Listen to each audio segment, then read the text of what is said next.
Reka twivugire ku buryo butanu ushobora kumenyamo umusore witeguye kugushyira mu rugo kukugira umugore.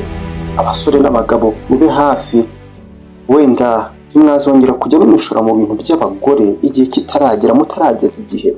Iki kiganiro ni ingirakamaro kuri bose. Abagabo bo mwabagabo mwe, ndagira ngo mbasabe ikintu kimwe, nimurekereho kubyutsa amarangamutima y'abagore b'abandi mudafite gahunda yo kubakunda. Atari ibyo gusa, ahubwo yo kubakunda bya nyabyo.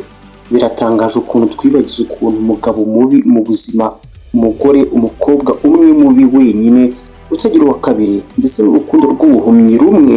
Biratangaje ukuntu twibagiza ko ari ibintu byakwangiriza igihe cyawe kuri iyi si. Ibyo dutunze n'ibyo tugeraho bikangirika, ngo yewe tukabura n'abandi bazima bari bakwiye kutugerera mu buzima. Uraza gusobanukirwa turacyatangira. Urakaza neza mu masomo yagufashe mu buzima. Ni agace ka 9 dukoze nyuma y'uko twujuje abantu 12,000 byadukurikirana hano ku rubuga rwacu rwa YouTube. Ku bagore ngo buryo umugabo uzaba yiteguye yamaramaje kuri wowe, dore ngibi ibintu uzareberaho ko yiteguye kugira umugore. Uwo mugabo uzabona ngo atangiye kujya akumenyekanisha ku bantu b'ingenzi kuri we. Umusore watangiye kumenyekanisha umugore cyangwa se umukobwa runaka, ngo aba yatangiye nibura kubona ko yageze ku rwego akundi uwo mutegarugori ku kigero gihambaye, ku kigero kiri hejuru. Bazahera kuri ba pasitoro, niba asenga cyane, abajyanama be, umuryango, abo biganye n'inshuti ze, ba bantu b'ingenzi kuri we. Gute waba umaze amezi cyangwa se igihe gifatika uteretana n'umusore runaka, ukaba utazi ngo ababyeyi be bajya he, utazi bene nyina, inshuti ze, ndetse ngo buri gihe habaye nk'ikibazo ukaba wumva aho urahindura ingingo muri kuvugaho. Warangiza ukishuka ngo mwageze ku rwego rwo kubana nk'umugore n'umugabo. Bashiki banjye, kugira ngo umenye ko igihe bimeze gutya aba ari igihe cyiza cyo kwirukankira kuri bene ubu bwoko bw'abo basore. Umusore witeguye uzabona uretse kukumenyekanisha, ahubwo azanashishikarira no kumenya abantu b'ingenzi kuri wowe. Ibi ni ibintu banakora batanabizi nabo, usanga bari uburyo bwiza baba bari kumenyekanisha ibintu byanyu mwembi, kuko baba bumva batewe ishema namwe. Mw'abasore mwe,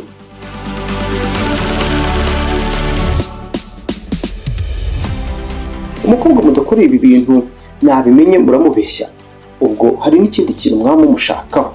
Umusore muzaba muri kumwe ukajya ubona igihe uzanye cyangwa se igihe cyose uzanye ibyo guhura n'abantu bawe nk'ababyeyi bawe, n'urugero aho ngo rwihuse ababihunga ashaka impamvu zidafatika, ugasanga ahindura ingingo iyo mugeze kuri ibyo bintu nk'ibyo. Uyu musore uzamenye ko atari seriye. Iyo uzanye ibintu byo kumenyana n'iwanyu arabihunga. Mbese abahunga iki? Ngo umusore witeguye kubana nawe mw'abakobwa mwe agumana namwe. Ngo burya ku bagabo benshi nushake uzababaze nabo, gusa bamwe muri bo cyangwa se abenshi muri bo bazabihakana. Gusa ngo mu by'ukuri nta bagabo bajya mu rukundo urwo ari rwo rwose batajyanwe no guhuza ibitsina. Ibyo babikora none, babigusaba none, cyangwa se mu gihe kizaza. Benshi muri bo bazakubwira amagambo nka niba unkunda bigaragaze, niba unkunda binyereke. Urumva amagambo y'ubucakura mw'abakobwa mwe. Ngo mu bagabo benshi bakubwira aya magambo, uramutse ubabwiye ko nta kuryamana kuzabaho mbere yo kubana byemewe n'amategeko, ngo benshi muri bo bazaguhunga kandi ntibazareba inyuma. Abakobwa dore ko ari n'abana b'Imana, ngo ibi bisore bifite ukuntu binabakangisha ko ngo nibataryamana nabyo ngo biratandukana nabo. Ariko disi ngo abera b'Imana bakagwa muri uwo mutego. Ni abagabo bake n'ubwoko bwabo buke uzabwira ko nta kuryamana kuzabaho mbere yo kubana byemewe n'amategeko ngo maze bahagume. Ni abagabo bake batazajya baguza ku nkeke bagusaba iki kintu.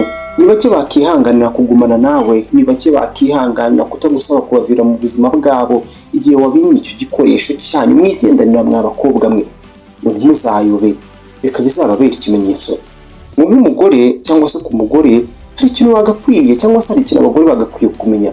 Igitsina nta n'imwe kizatuma, ntishobora gutuma umugabo agumana nawe. Ibi bintu tuzabisuramo kangahe?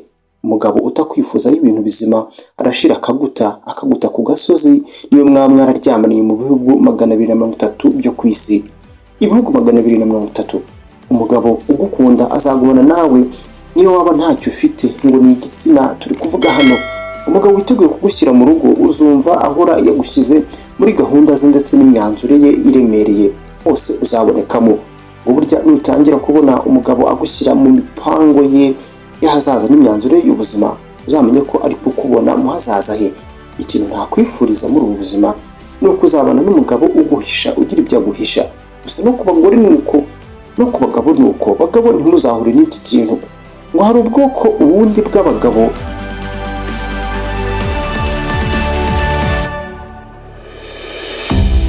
uzasanga batakubwira ngo bari gupanga iki, uzi ngo bari gutegura ibihe bikorwa kandi ngo uri ingenzi kuri bo.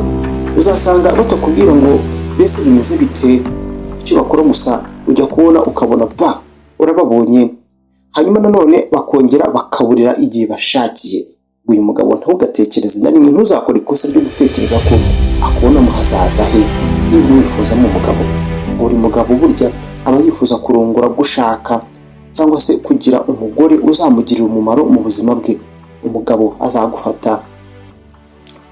uzagufata akajya gushyira mu hazaza he, jya uzirikana ko uyu mugabo akubona nk'ingirakamaro mu hazaza he. Bimeze bite? Ntabwo dusangiza ibyacu, ntabwo tujya tubwira abantu ibyacu ba bantu dukeka ko bari butwumve gusa, ahubwo ba bandi dukeka ko batugirira umumaro mu buzima. Mu magambo make twongere gake, umugabo, umusore ugushyira muri gahunda ze ndetse n'imyanzuro bye, uwo mugabo akubona nk'ingenzi mu hazaza he. Kandi burya jya wibuka ibintu byawe kubiragiza Imana. Niba utifuza kuzirukanka inyuma y'abakubabariza umutima, niba utifuza kuzatera ishoti abasore bazima bakubereye nawe utabizi mu buryo nawe utazi, niba utifuza guta igihe kubabarizwa umutima n'ibindi nk'ibyo, ibintu byawe jya ubiragiza kandi ubishyire mu biganza by'Imana. Igihe kigena byose kandi igihe gisobanura byose buri kimwe, by'umwihariko amasengesho. Ibintu bidasobanutse tubiharire Imana, ibyagaragariye amaso yacu nitwe biriho, nitwe bireba n'urubyaro rwacu. Uzakurikize iri tegeko.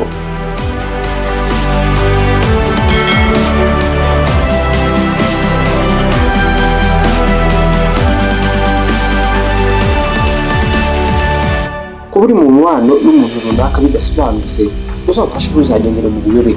Abantu benshi dukunda ibintu bisobanutse, niyo mpamvu jya ubaza uwo muri kumwe uko yiyumva, mubwira kubwire ubundi ngo akugamijeho iki.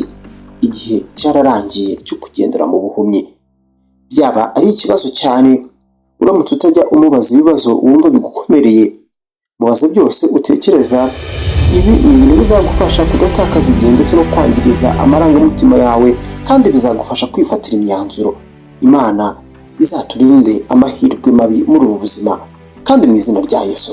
Hano kuri Telemontagne Rwanda ni gukurikirana ibiganiro, inkuru zigezweho kandi n'amasomo y'ubuzima, ko twizera ko biri mu bintu dukenera buri munsi kugira ngo tube tubayeho neza kandi tujyana n'ibihe. Ibintu byinshi bibera mu isi rero, ukurikira Telemontagne Rwanda imanutse munsi y'video, ukareba ahantu handitse ijambo subscribe, ni buto riri ahagana iburyo, aho niho ukanda ukajya utangira kubona ibiganiro byacu byose mu buryo bukoroheye ahagana iburyo.